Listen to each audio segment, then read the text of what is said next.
This is 9.3, first order linear differential equations.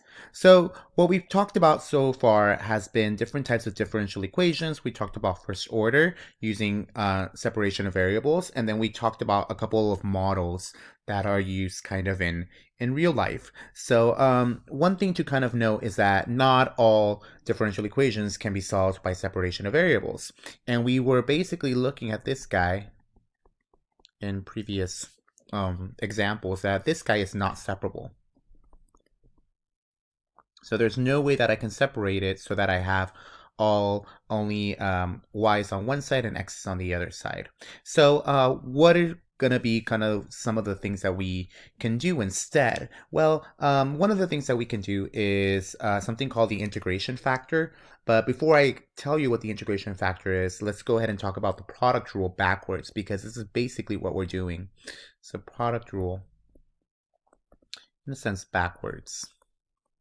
And we know that the product rule, if I were to take the derivative of this x squared y, okay, this will just be taking the derivative of the first, leaving the second one by itself, plus x squared, and then taking the derivative of the y, which is going to be y prime.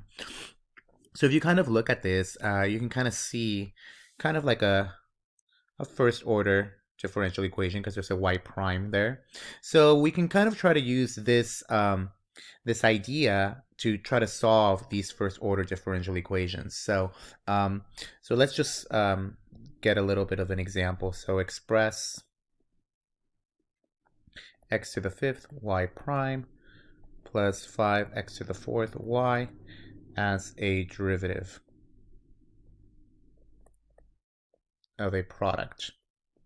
Okay, so in other words, what we're trying to do is that what product did I take the derivative of to get this guy?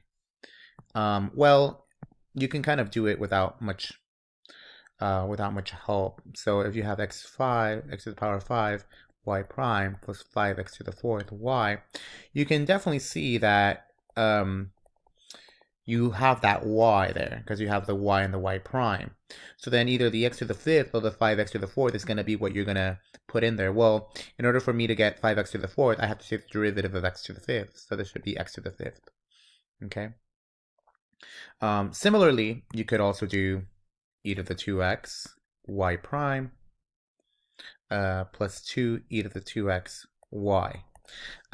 So then what you want to be able to do, same thing, notice that the y is going to be one of the factors that you take the derivative of, and the other one is going to be this e to the 2x. So if I take the derivative of this, it'll give me the left-hand side. Okay, now all of these problems this is very easy. You can easily see the two products. But what about if you have something that looks like this, y prime plus 2 over xy? In that case, it gets a little harder to figure out what did I take the derivative of to get 2 over x? So then it gets a little hard. So then I don't quite know what it is. Okay, so one of the things that we want to be able to do is how can I express something that doesn't look like the product rule into something that looks like a product rule? Okay, so maybe something's canceled, so it's not very obvious. So basically what you want to be able to do in order to do this problem is let's do something called an integration factor, which I'll show you what that is in a little bit. But first, let's talk about other things. So a differential equation is first order linear if it can be written in the form y prime equals p of x, oops, that's wrong, plus p of x times y equals q of x. Okay, this is kind of what we call standard form. So standard way of writing a first order differential equation that's linear. You first have the y prime by itself. There's nothing in front of it. You have some function of x next to y, and then you have is equal to some q of x, which is kind of very similar to this guy. Okay.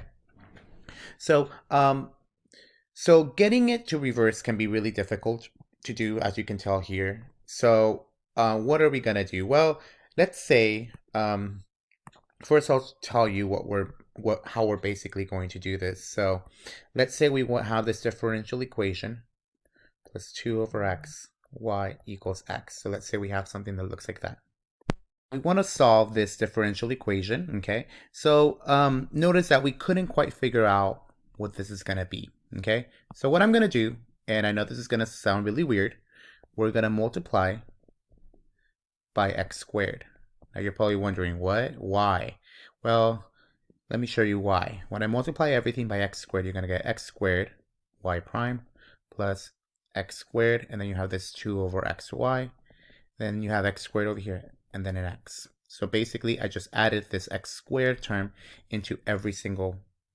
Doing so, we have now x squared y prime. One of the x's is going to go away. There should be a plus. So you're left with just 2x, and then a y, and this is equal to x cubed. Okay? So now, when I multiply it by x squared, you can see now that this guy is just going to be, it's just a product rule. And you can clearly see that this is just d over dx of x squared and y. So if I take the derivative of this, I'm going to get the top part is equal to x cubed. Okay, so when I multiply by this factor of x squared, I ended up getting all of this stuff. Okay, and now this is really easy because now to get rid of the derivative, okay, this is d over dx, all I got to do is just take the integral to both sides. Okay, so now this guy right over here, this is going to cancel out the derivative, and I'm left with x squared y. And then this is going to be x to the 4th over 4 plus c.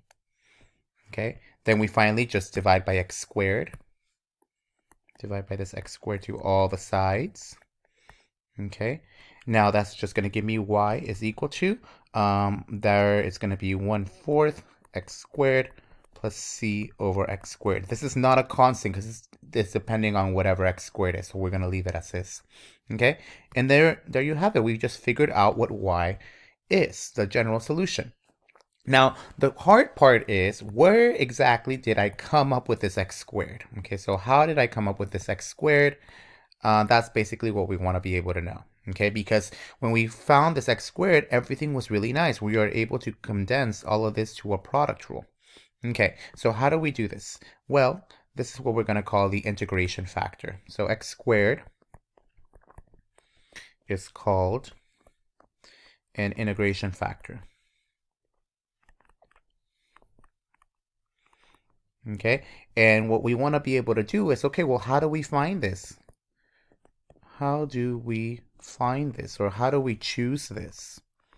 Okay, so one way to do it, and here is a very important formula, the integration factor, so I of x, okay, is going to be equal to e to the integral of p of x dx for a first order differential linear equation that looks like this: y prime plus p of x times y is equal to q of x. So this is the integration factor. Okay, now where exactly did this come from? Well, it's not a terrible proof. The proof, I won't go ahead and prove it to you, but if you're interested, I can just go ahead and let me know and I can prove it, or I can make a video of the proof, but if you're interested in it. But basically, if I have a first order differential equation that looks like this, all I gotta do is just take e to the integral of p of x. So in my previous problem, what I had was this differential equation. So I had this y prime plus 2 over xy equals x. So I had y prime plus 2 over xy is equal to x. Notice that p of x is just this 2 over x. So my integration factor is going to be equal to e to the integral of p of x, which in this case is 2 over x dx.